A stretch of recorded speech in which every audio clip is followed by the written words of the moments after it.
Dubai में गरज चमक के साथ शदीद बारिश रिकॉर्ड की गई, जबकि अबू धाबी और फजीरा में दरमियाने दर्जे की बारिश हुई। महकमा मौसमियात के मुताबिक शदीद बारिशों की वजह से येलो और ऑरेंज वेदर अलर्ट जारी कर दिया गया है, जबकि आज मजीद बारिशों की पेशेंगोई भी की गई है। महकमा मौसमियात का बताना है कि बारिश की वजह से दर्जा हरारत में कमी रिकॉर्ड हुई है, जिसकी वजह से मौसम सर्द हो गया है। दूसरी जानिब बारिशों की वजह से सड़कें सैलाब आने पर दुबई की ट्रैफिक पुलिस ने भी शहरियों को एहतियात करने की हिदायत की है। दुबई पुलिस ने शहरियों को हिदायत करते हुए कहा कि सड़कों पर मौजूद पानी से आवाम मोहतात रहें और गाड़ियां एहतियात से चलाएं। रोड एंड ट्रांसपोर्ट अथॉरिटी ने शहरियों को सड़कों की सूरत हाल से आगाह करते हुए कहा कि शारजा से दुबई में दाखिल होने वाली मरकजी शाहराह पर ट्रैफिक की रवानी मुतासर है।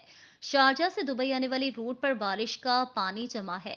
शारजाह से दुबई आने वाले अफराद शेख मोहम्मद बिन जायद रोड के बजाय मुतबादिल रास्ता इख्तियार